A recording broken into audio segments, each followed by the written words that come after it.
that there's love and it's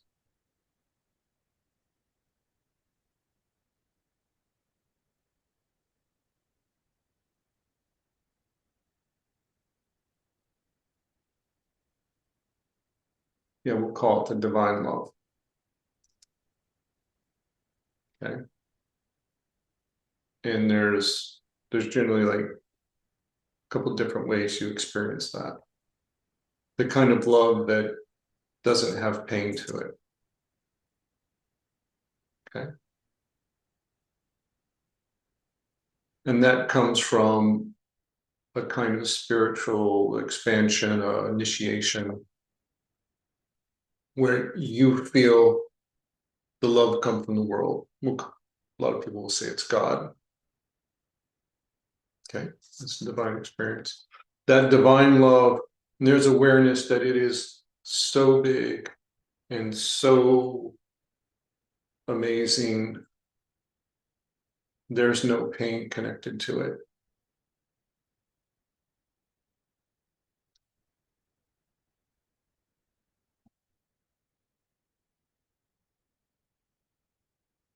That sometimes comes to a person initiation, say if they have a spiritual teacher.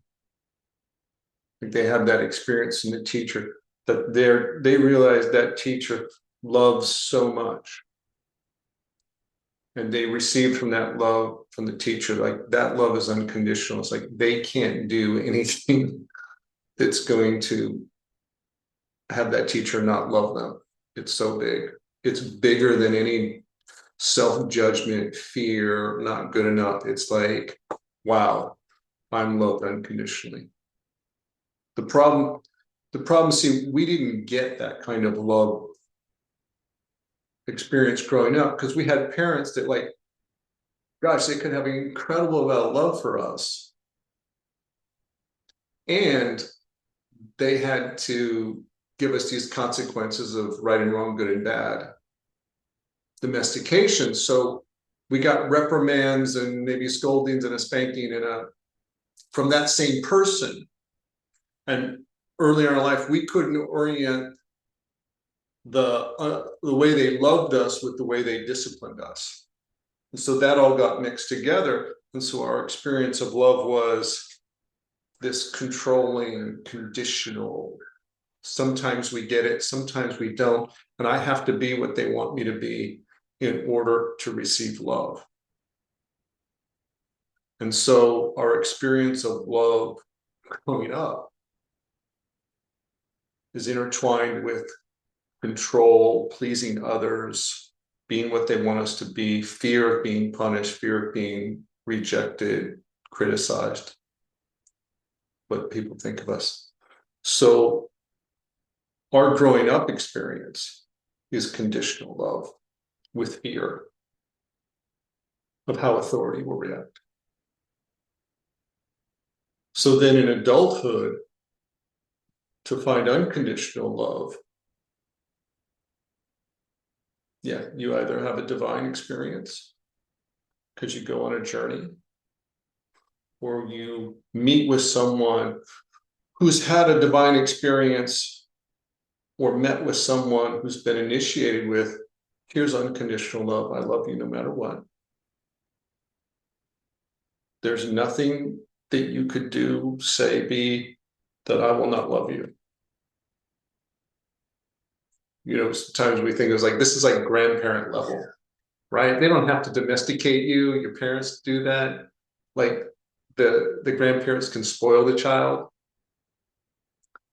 But that divine love is like great, great, great grandparents. It's like, we got it. So having that experience, being loved, respected, appreciated, no matter what you do in your worst day, is not common. It's not how it's not people's experience of love. People grow up in the conditional experience, and you have to go on a journey to find it. The rare individual who can embody that and share that with you.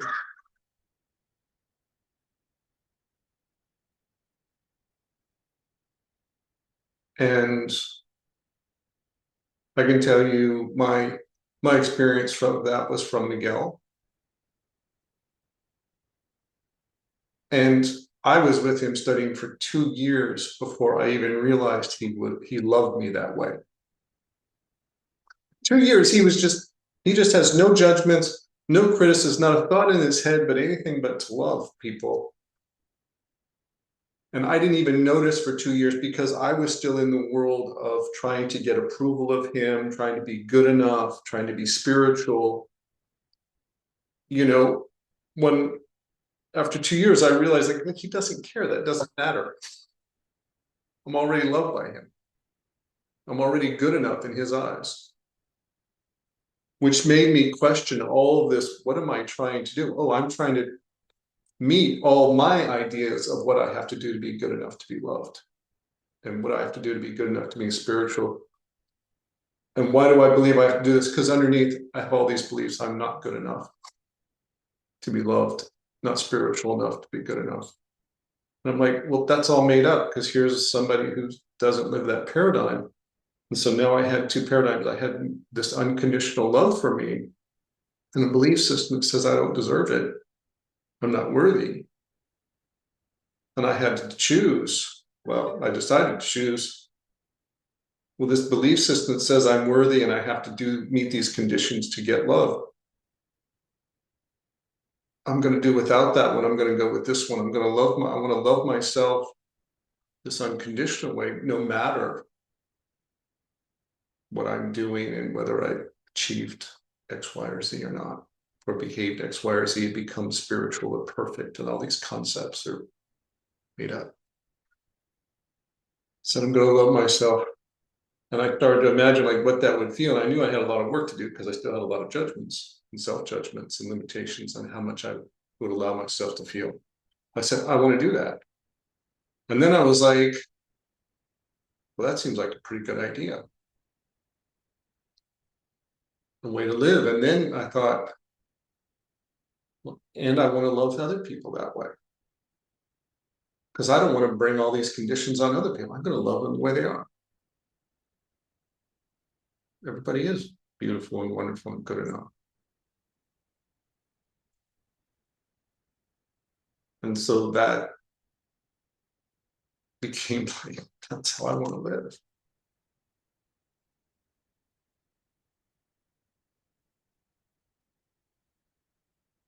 And that's my practice.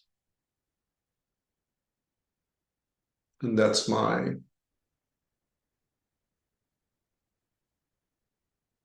teaching. That's what I'm trying to share. Like, let's get rid of all these structures and arbitrary conditions about how much love we deserve, and that causes us to hold it all back. And instead get rid of that and practice the unconditional loving part. Get these obstacles out of the way, these false beliefs and fears out of the way. And let's practice this unconditional love part.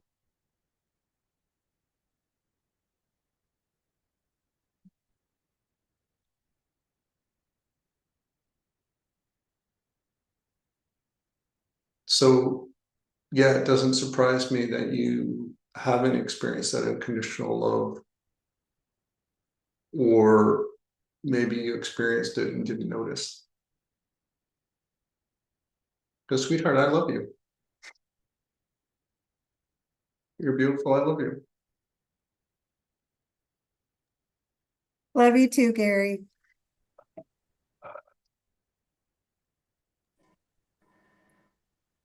Love you too, Gary. Love all of you. I mean, what would be I my like you other a lot, option? Gary. Sometimes. Gary, we love you. Thank you. Thank you.